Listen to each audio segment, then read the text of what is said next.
Hey,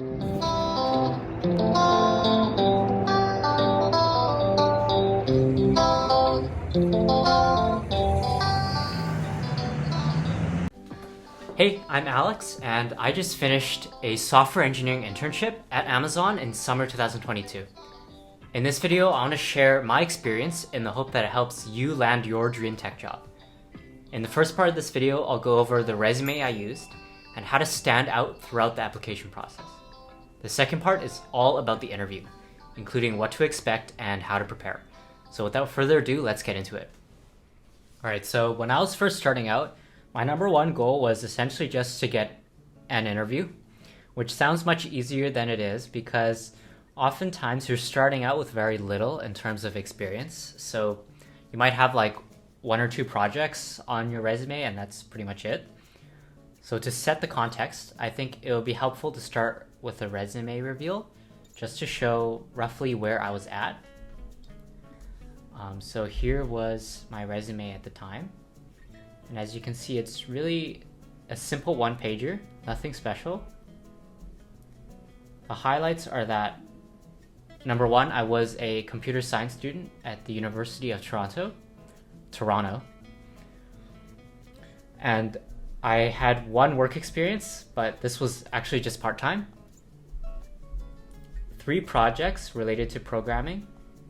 And yeah, that's pretty much it. This is no longer accurate. My GPA has gone down since I'm not actually a good student. Don't tell anyone. And that's pretty much it. I would say the specific skills and languages and like frameworks you see here are not so important, but I do have 2 general pieces of advice for writing tech resumes. The first is, whatever you put on your resume, it should be easy to understand. Because the bottom line is, if your recruiter can't understand what a project is about, for example, it isn't really worth much. If you're not communicating your skills, there are 2 ways to avoid that, really. The first is if you include a link to your project, for example, like I've done here, from the recruiter's perspective, I claim I trained a decision-making model, and this is really like impressive and so on, but they don't really understand what this physics simulation is. But if they were to click the link I included, then they could really easily tell, oh, okay, this was what Alex was trying to achieve. And from the code base, I can see, how much work really went into it, how it's packaged well enough to the point where people could run the code themselves, although I haven't ever seen anyone actually run the code. So the second point is you should try and avoid using vague language. So for example here, I could have probably been more specific as to in what way these data pipelines were resilient, like what kind of loads were they supposed to handle, how did I contribute to making those systems more reliable. Another example here is I could have more concretely quantified the benefit and the impact of allowing data to persist in local memory, maybe by saying that it cut load times, like loading the application, it cut load times in half, and that would have really made it much more clear. Besides your resume, my number one piece of advice is to apply early, like within a few hours of the application's opening, and definitely within a week, because particularly internships at big companies, these positions are really competitive. And for this reason, I recommend creating a watch list so you can prepare application materials and have everything ready before the position opens. Many qualified candidates, and indeed candidates more qualified than myself, applied late, and they were simply just not considered because there's too many applications for HR to go through. For context, I applied in mid-August 2021. I interviewed in late September, and I got the offer in early October 2021. And my internship started in May 2022.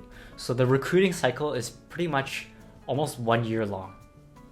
So my last piece of advice for landing the interview is to prioritize quality over quantity in your application strategy. So you may have heard things like, oh, if I just apply to a lot of positions, eventually I'll get lucky and someone's going to give me an interview. And this might be true, but I think it's overall less effective.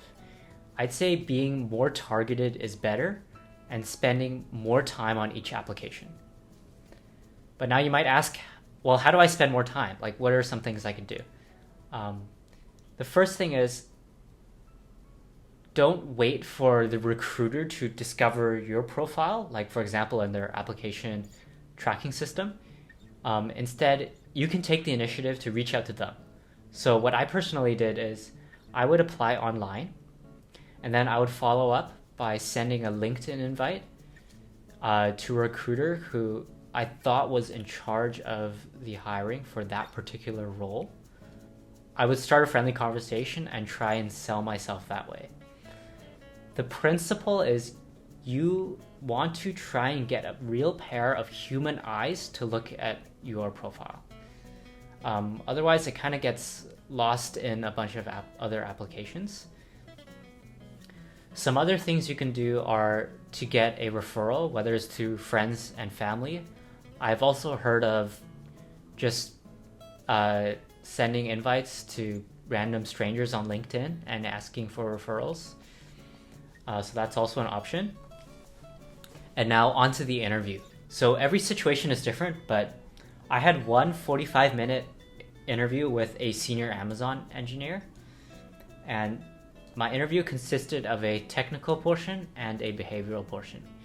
And this two-part interview structure is very common in the software industry. If you're unsure of your interview situation, you can pretty much ask your recruiter like directly, what can I expect? What are you looking for? And how can I prepare?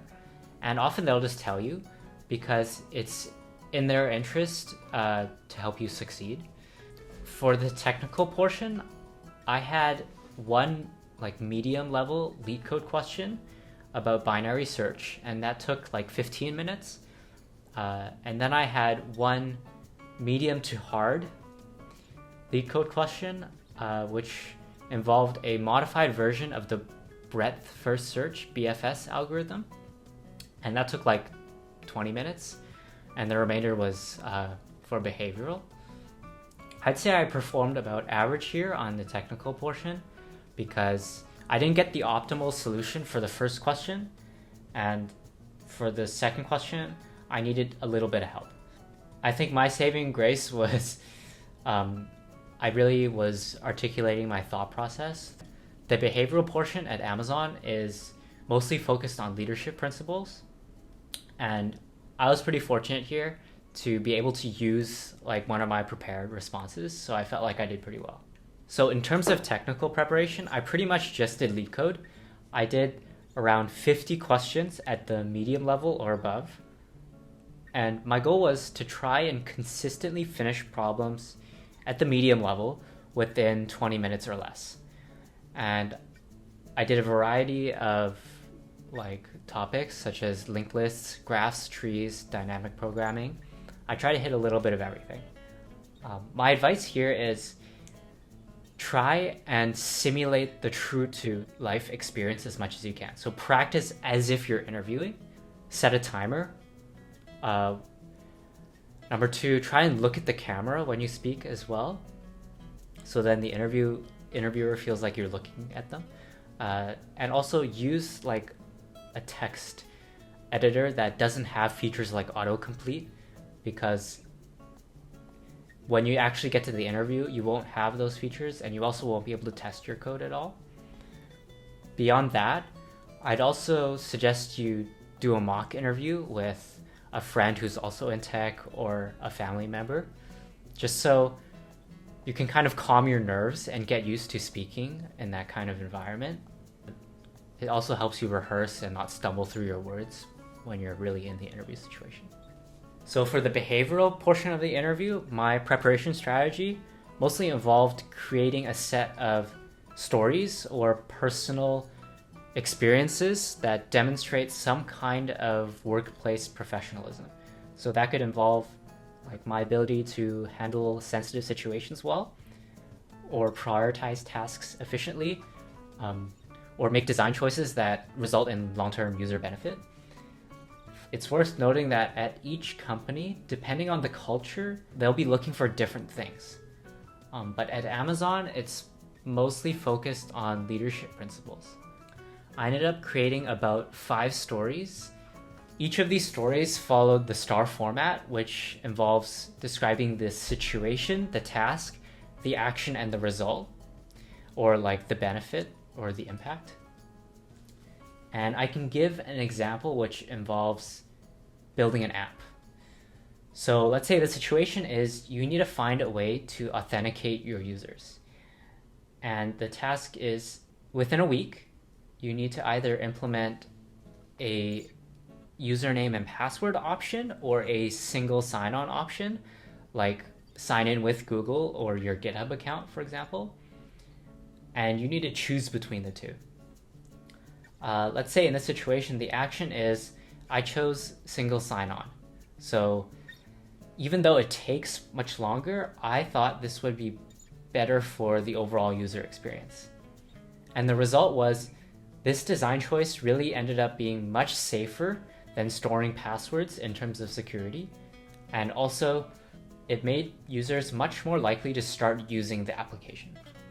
My last piece of advice is your interviewer may give you some time to think, and I suggest you use this time to try and match one of your prepared responses to the question. A lot of the times, I ended up panicking and doing this in a rush, which really made it so that I didn't answer the question properly. So you can even just stay quiet for around 30 seconds. And actually that is what I ended up doing in this particular interview. So that's all I have for today. I want to wish all of you the best of luck on your applications and interviews. Keep in mind, not long ago, I was also getting rejected and failing interviews. My advice is to not get demotivated by these things, not take it personally. Every interview opportunity is already a learning experience, and so there's only upside in these things. All right, that's it. Thanks for watching to the end.